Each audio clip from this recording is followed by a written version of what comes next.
Hey everybody, welcome back to our weekly podcast. My name is Patrick Tan, General Counsel for ChatArgos, the blockchain analytics firm made famous for outing Binance's $1.4 billion BUSD under collateralization. With me every week, as usual, is Jonathan Reiter, our CEO and Chief Data Scientist. Thank you for joining us. Thank you for taking the time out of your busy schedules. Spend a bit of time while we cover what the latest happenings are in this industry. So now that Token 2049 and that madness has, thank God, has passed us. What are we looking at this week? We're looking at a couple of things. We've got a bit of bonus content at the back. We've got OPNX and their offer to buy Hodlnaut with $30 million worth of not what you think it is.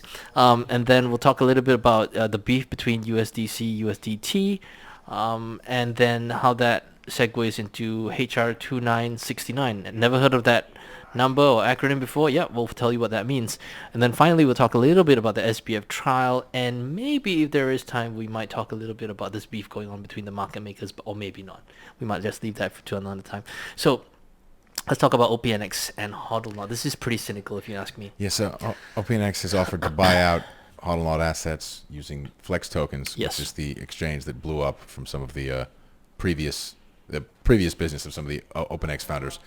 I mean, those tokens are worthless. Yes, And I think and that's not just an opinion, that's the truth. There's a price right there. Yes. And a lot of these Hodlnaut liabilities are not going to get paid back. So in some sense, they're offering them worthless tokens to cover worthless liabilities. So, okay. So this is an interesting point, because I used to do corporate insolvency for quite a while, and one of the things was that if we could get recoveries, and this is one of the things about FTX. I spoke to a relatively large FTX creditor, and they told me that they think, well, and again, I don't know how true this is, but they said that they've been advised that they could look at recovery rates of as high as 60% to 70%. I mean, it's been trading consistently Correct, with 30, 40, 50 real numbers. So based on that discount, there is that prospect that you could get 60, 70%. And I told them, I said, bear in mind, fair enough, these are trading businesses. So a 30, 40% haircut on your trading portfolio, fine, bad. But if you look at generally for crypto hedge funds who've seen some of them losing 80, 90%, I don't know how you feel about that. But a recovery rate, definitely in terms of insolvency terms, 60, 70%, that is pretty amazing. Usually, if you had insolvency and you were looking at 20% recovery, for that is financial intermediaries, right? 20% recovery is just fantastic. Yeah. Your typical recovery is like 3 to 8%. And that's if you're lucky, if you can get into some kind of restructuring, kind of a scheme of arrangement is what we call it out here, and that kind of thing. So this, which is why we talk back about this thing again, offering the creditors of Hodlnaut $30 million in your worthless tokens is not just cynical. Ironically, it is a way to help the creditors come closer to some form of version of the truth. It may well be that these people aren't really going to get any money here, and that's the best recovery, and this is actually the truth. It is amusing to see one exploded project paying out the creditors of another exploded project with exploded liabilities. Only in crypto is this insanity. Yeah, generally people don't buy out one bankrupt financial services business with the shares of another bankrupt financial services business. I've never Lehman Brothers isn't out there buying people out, right? This would be the equivalent, I guess, if you want to put it in the context of TradFi, it would be the equivalent of, like, say, Bear Stearns offering their shares. No, they turned into JP Morgan shares. They were okay, right? Yeah, they were okay. Lehman Brothers trying to buy somebody out. Yeah, Lehman Brothers. Fannie Mae prefers. Yeah, maybe. Yeah. Or Countrywide. Well, okay. Something along those lines. Some Merrill Lynch Bank of America stuff. At least it made a headline. It is interesting. If the only people left bidding are offering this kind of stuff, right, then it means you're getting zero. Yes. Because if nobody else is coming in with actual dollars, you're just going to because, the thing about the Hodlnaut one is that money's gone. It's not as if the money's missing. Somebody stole it. There's assets that you could sell. When there's no going concern value for a product that exploded a year ago and has been shut down ever since. Yes. Right? Any brand value that may have existed is gone. Yes. This is the reason why financial services businesses that pause withdrawals never turn back on, because all the going concern value disappears the moment you flip the switch. Nobody recovers from that. This is, finance for centuries. The money's gone. Maybe they should take the Flex tokens. As cynical as that may be, you gambled one round, just gamble another one. If you accredit that, I mean, but then again, I don't know if this thing will get passed. So, okay, moving on to something a little bit more interesting. USDC-USDT, what is that beef? USDC, for those of you who are not familiar, is issued by Circle. They are kind of regulated-ish. It's definitely an onshore American product that holds some licenses. Yeah. Tether is an offshore product that holds a registration and no licenses. Or if they have a license, it's in a lower tier jurisdiction. Correct. I don't know. And so we know that, I mean, they've been competing against each other for years. They haven't really ever come out to kind of like snipe each other in a very public way. And we're seeing that happen right now. And some people are saying, like, why now?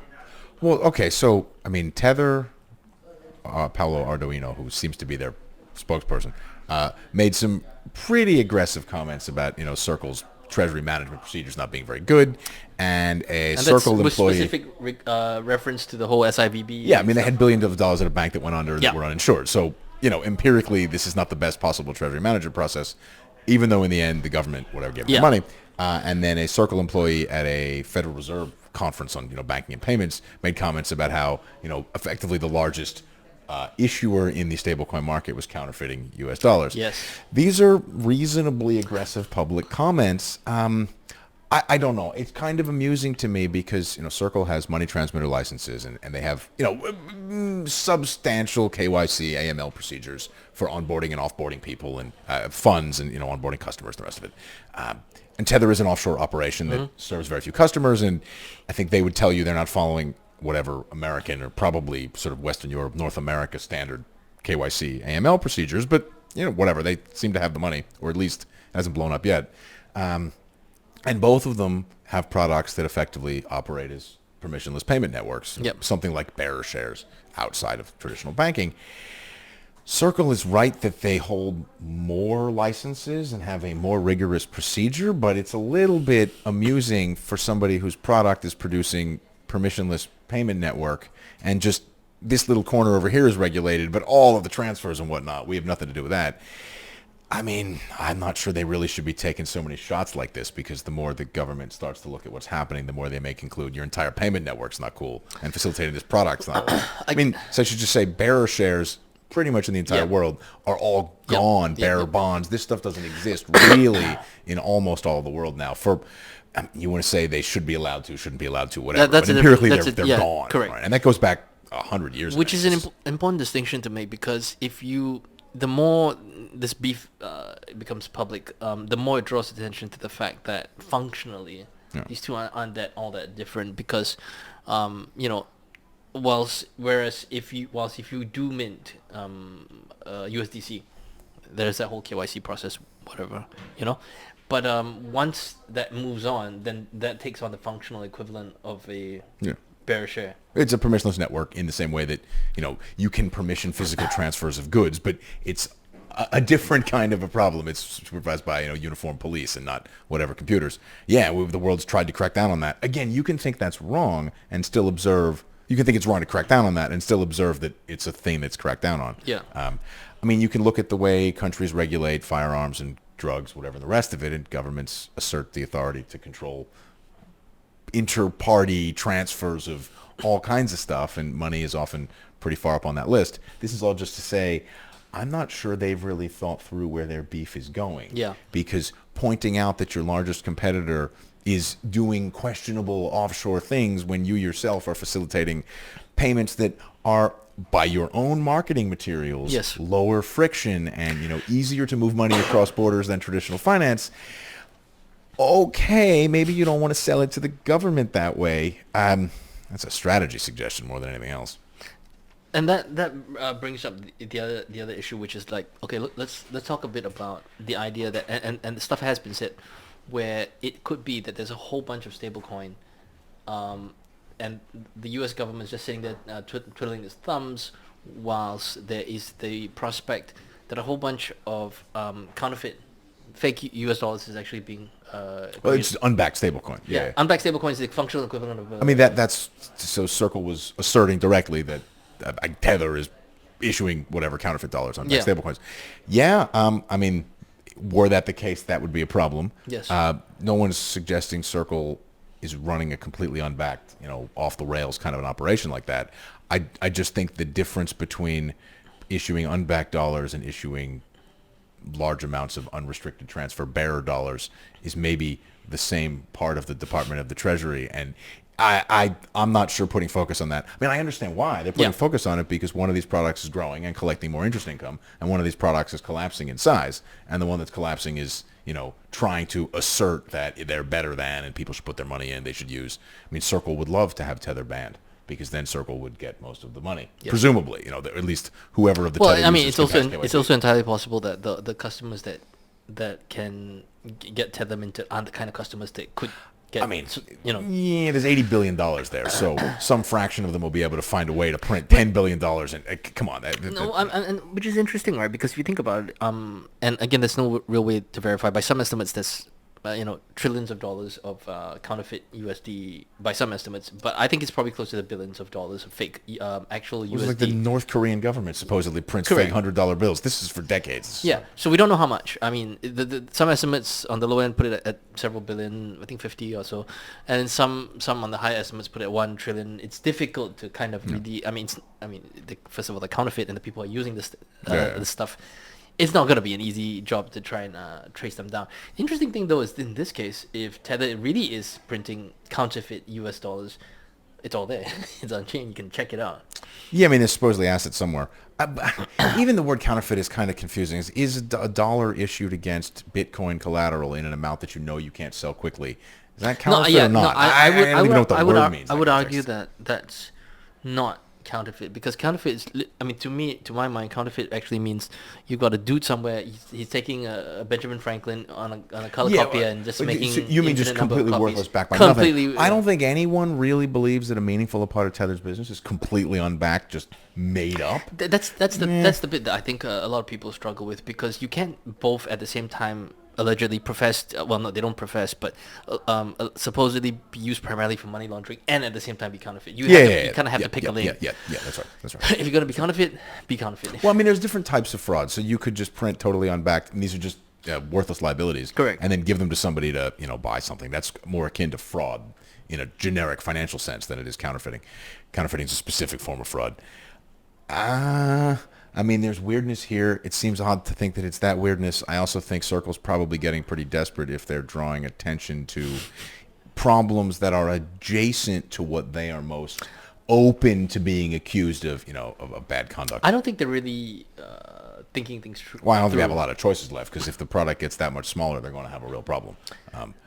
But generally speaking, financial instruments don't drop in size by 80 or 90% and continue to function. I don't mean things like equities. I mean things like fixed income instruments and whatnot. Once your balance sheet deleverages to that extent, it's probably the end of the operation. It's not to say USDC is useless, but it's a via con Dios time. Somebody's going to think they can start fresh and not have to deal with, why did the chart go like this and then come back up? So a couple of things here that we just talked about: money laundering. We talked about AML KYC, counterfeiting, and we talked about counterfeiting, which brings us to this sexy sounding bill called HR 2969. Yeah, so there's this is a U.S. proposed draft law that would essentially set up an additional surveillance, oversight, investigation, committee with a whole bunch of regulators, and in some cases like law enforcement and intelligence agency types, to look at what's going on in crypto markets and report back on the use by terrorists and other sort of forms of criminals. Clearly the FBI and the CIA look into what terrorists and whatever do. That's their job. That's what it says in the law setting the thing up. It is interesting that that's sort of reasonably high profile, at least as a thing senators were going to talk about. Some people have said this is probably not good for the industry. I think you're probably not going to make a lot of progress, again, claiming having the FBI look at what you're doing is bad. That generally attracts the wrong kind of attention. So strategy suggestion, maybe don't claim more scrutiny from the CIA and FBI is bad for what we're trying to do here.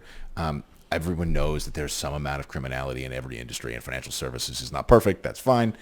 It's childish to believe that at this point the U.S. large law enforcement and intelligence agencies aren't looking at a bunch of the stuff. There's Russian-related things all over so much lots stuff. of the charges. And whatever you think of that personally, they take it very seriously. This has come up before.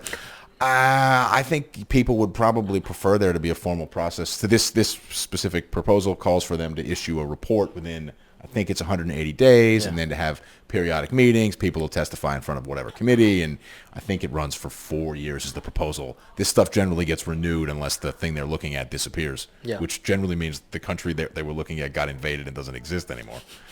Not encouraging that attitude. That's the way this goes, right? There's no more Iraq Oversight Committee, I think, because there's no longer an American presence dealing with this stuff. Anyway, it seems like something like that's probably going to happen, and it's probably better overall for a lot of crypto people to have a specific operation to engage with than it is to simply have no formal venue for having these conversations.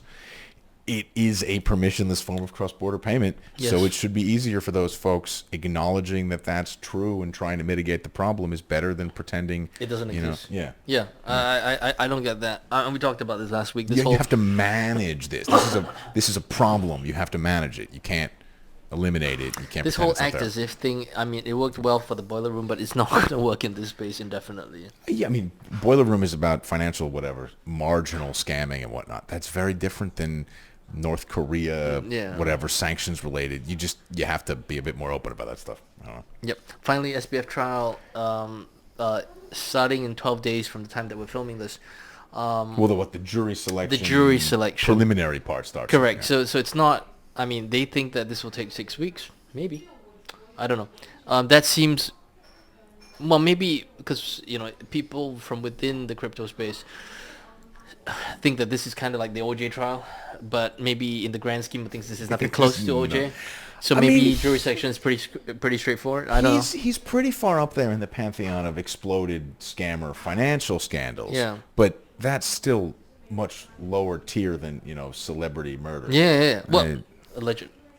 No, the trial was a celebrity about murder. I'm not saying he did. Well, I mean, this podcast's not about the O.J. Simpson situation. Right? If it doesn't fit, you must acquit. Yeah. So, okay, a couple of things with the SBF trials that's coming up. Some people are saying that, look, this is going to throw up a whole bunch of stuff about Binance and Tether, and that SBF is going to spill the beans on this thing and throw them under a bus. Information is all he has to offer. If he has any. But the only thing he could possibly have to offer is so information. we've had this conversation before where, look, if he had anything, he'd be dead by now. It depends what the information's on. I don't know. Well, no, think about it. If he had anything of any sort of use, he would have fallen off a balcony in the Bahamas. I mean, okay, he would have drowned on a beach. Certain types of people. No, fair enough. But I mean, the government is clearly learning how things work, even if not the technical parts of the people at the FBI and NSA that look at this. Who I'm sure there's people at the NSA that have understood this. I'll say for longer than 10 years. Yes. Exactly how close to 2008, whatever. But for a long time. Technically, it's not that kind of complicated. It's not that complicated. Yeah, but the prosecutors. I mean, you could see this even the CFTC stuff from a couple of weeks ago. Some of the charging documents contain some statements that are, he can help people understand things, explain them better. Well, okay, look. So if he can help people explain things and understand them, these guys can also watch a YouTube video. So it's to me that's not valuable enough. Look, if he had anything of significant value. There are a couple of choices: plea out, get a reduced sentence, unless he's completely high on like drugs that he thinks that he can get. You gotta hope he's off the drugs by now. But like that he can talk his way out of this, because that's insane. His counsel would have been better advised to tell him to plea out. I mean, we wouldn't know if there were plea negotiations already, right? It's reasonably common for right before the trial starts for a plea to come in. He's got 12 days to come to a plea agreement. And again, I'm not... I mean, but he can plea right up until the jury comes back, right? Yes. So I'm not necessarily convinced that he has any real valuable information. I don't know whether the treatment he got was extremely lenient because he was being very helpful and we don't know about it yet, or because the legal system isn't as fair as it should be, or whatever. I don't know. Well, you know what? Unless there's all these Democrats who received political donations. Maybe there's a political element to it. Who knows? It seems pretty unlikely that that's what's going on here. Anyway, But yeah, so that's the judge doesn't, I know, I get that. So finally, we do have a bit more of a bit of time left over, and so let's just talk about this very briefly. Two market makers. I use, and by the way, I use this term very loosely when I say market makers. Very large market makers. One is DWF Labs, and the other one is GSR. All this started because I think they were all on the same panel together, or something at a recent event, and I think the people on the panel were people from OKX, GSR, Wintermute, and DWF Labs. And I think, if I'm not wrong, the GSR guy said something along the lines that like it's an insult to everybody else on that panel that DWF Labs was on that panel. Yeah. I mean, I guess this is a similar sort of beef. So you get more beef as there's less money. You tend to see a lot more disputes. This is standard in every industry as things contract.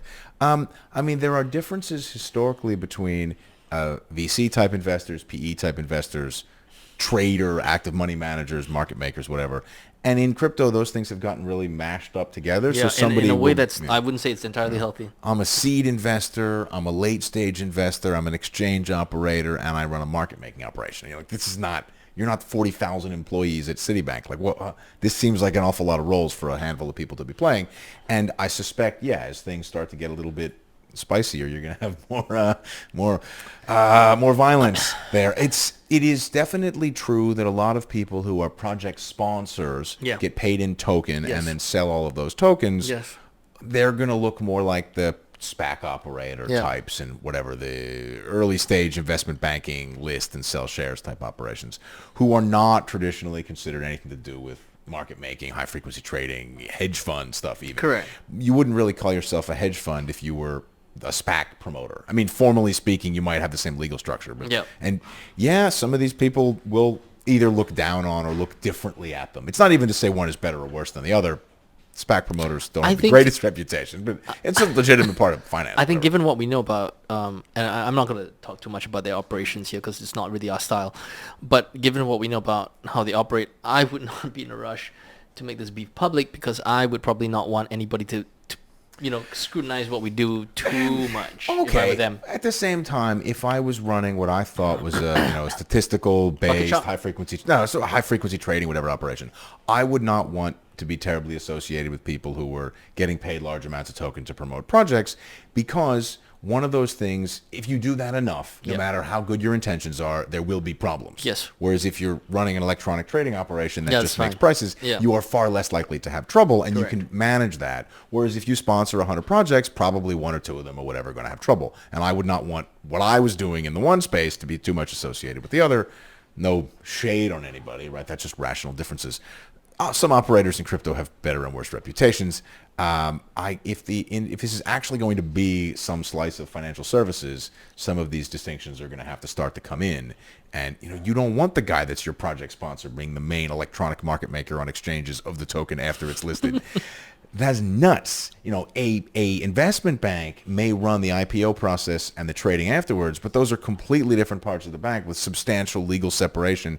And the company has tens of thousands of employees. It's actually plausible those are different things. Yeah. If you're some whatever crypto labs with 14 dudes, it is, or 7 women, 7 men, whatever, it is unlikely that those things are really separated. Just because staffing-wise impossible. It is also unlikely that you have 7 men and 7 women in your staff. No, some of the more marketing-focused stuff is more even, I would say, actually. The marketing stuff maybe, but I mean, looking at some of the events that we attended along the sidelines of Token 2049, I would be very surprised if that was the correct ratio. It's nowhere near the same as the ratio in the population as a whole. That's certainly true. Anyway, that's a side issue here.